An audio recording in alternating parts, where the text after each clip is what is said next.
ನಾವು ಕೇಳೋದು ಕೇಂದ್ರ ಸರ್ಕಾರದಿಂದ ಕರ್ನಾಟಕಕ್ಕೆ ಇಷ್ಟು ಅನ್ಯಾಯ ಆಗ್ತಾ ಇದೆಯಲ್ಲ, ಇದ್ರ ಬಗ್ಗೆ ಅವ್ರು ಏನು ಮಾಡ್ತಾ ಇದ್ದಾರೆ? ನೀವು ಮೊನ್ನೆ ನೋಡಿದ್ರಿ ಬೇರೆ ರಾಜ್ಯಗಳಿಗೆ ಎಷ್ಟು ದುಡ್ಡು ಹೋಗಿದೆ. ನಾವು ದೇಶದಲ್ಲಿ ಸೆಕೆಂಡ್ ಹೈಯೆಸ್ಟ್ ಟ್ಯಾಕ್ಸ್ ಕಟ್ಟೋ ರಾಜ್ಯ ಕರ್ನಾಟಕ.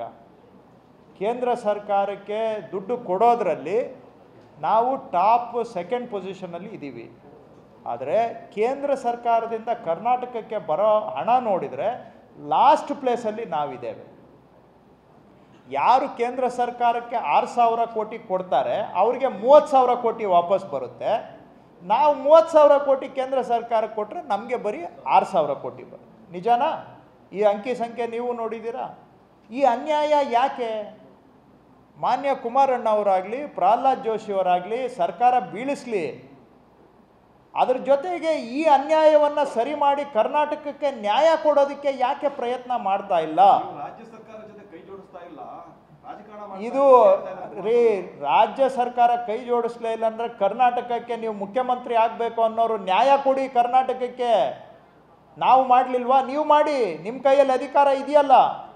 ನಾನು ಕೇಳೋದು ಇವತ್ತು ಕೇಂದ್ರ ಸರ್ಕಾರ ನಮ್ಮದು NDA ಅದು ಬಂದರೆ ಒಂದು ದಿನದಲ್ಲಿ ಮೇಕೆದಾಟಿಗೆ ಸೈನ್ ಹಾಕ್ಸ್ತೀನಿ ಅಂತ ಹೇಳಿದ್ರೋ ಇಲ್ವೋ? ಈಗ ಸರ್ಕಾರ ಬಂದು ಎಷ್ಟು ದಿನ ಆಯಿತು? 6 ತಿಂಗಳಾಗ್ತಾ ಬಂತು. ಯಾಕಿನ್ನ ನಮ್ಮ ಮೇಕೆದಾಟಿಗೆ ಅನುಮತಿ ಕೊಟ್ಟಿಲ್ಲ?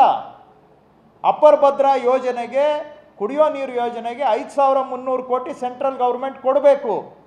53 ಪೈಸಾ ಕೊಟ್ಟಿಲ್ಲ. ಯಾಕೆ ಕೊಡಿಸ್ಲಿಲ್ಲ? ಕಳಸಾ ಬಂಡೂರಿ ಯೋಜನೆಗೆ 30 ವರ್ಷದಿಂದ ಹೋರಾಟ ನಡೆದಿದೆ. ರೈತರು ಪ್ರಾಣ ಬಿಟ್ಟಿದ್ದಾರೆ. ಗೋವಾಗೆ ಹೋಗುವಂಥ ಕರೆಂಟ್ ಲೈನ್ಗೆ ಅದೇ ಫಾರೆಸ್ಟಲ್ಲಿ ಪರ್ಮಿಷನ್ ಕೊಡ್ತಾರೆ.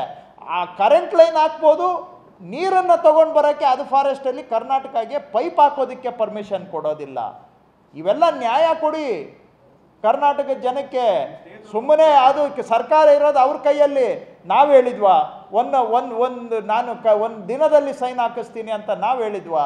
ಅವ್ರ ಸರ್ಕಾರ ಬಂದಿದೆ, ಒಂದು ದಿನದಲ್ಲಿ ಸೈನ್ ಹಾಕಿಸಿ ನಮ್ಮ ಮೇಕೆದಾಟಿಗೆ ಅನುಮತಿ ಕೊಡಿಸಿ. ಜನನೂ ನಿಮಗೆ ಒಳ್ಳೇದು ಮಾಡ್ತಾರೆ. ಸುಮ್ಮನೆ ಕಾಂಗ್ರೆಸ್ ಸರ್ಕಾರ ಬೀಳಿಸ್ಬಿಟ್ರೆ ನಿಮಗೆ ಏನು ಸಿಗುತ್ತೆ? ಅಧಿಕಾರ ಸಿಗ್ಬೋದು, ಕರ್ನಾಟಕದ ಜನಕ್ಕೆ ಏನು ಸಿಗುತ್ತೆ? ಕರ್ನಾಟಕ ಜನಕ್ಕೂ ಅನುಕೂಲ ಮಾಡಿ ರಾಜಕೀಯ ಮಾಡಬೇಡಿ ಅಂತ ನಾನು ಹೇಳ್ತಾ ಇಲ್ಲ. ನೀವು ಕಾಂಗ್ರೆಸ್ ಸರ್ಕಾರ ಬೀಳಿಸ್ಬೇಕು ಅಂದರೆ ಬೀಳಿಸಿ, ಆದರೆ ಅಧಿಕಾರ ಇರೋವಾಗ ಜನಕ್ಕೆ ಏನಾದರೂ ಒಂದು ಸ್ವಲ್ಪ ಸಹಾಯ ಮಾಡಿ ಅಂತ ಅವರಲ್ಲಿ ಮನವಿ ಮಾಡ್ತಾ ಇದ್ದೇನೆ.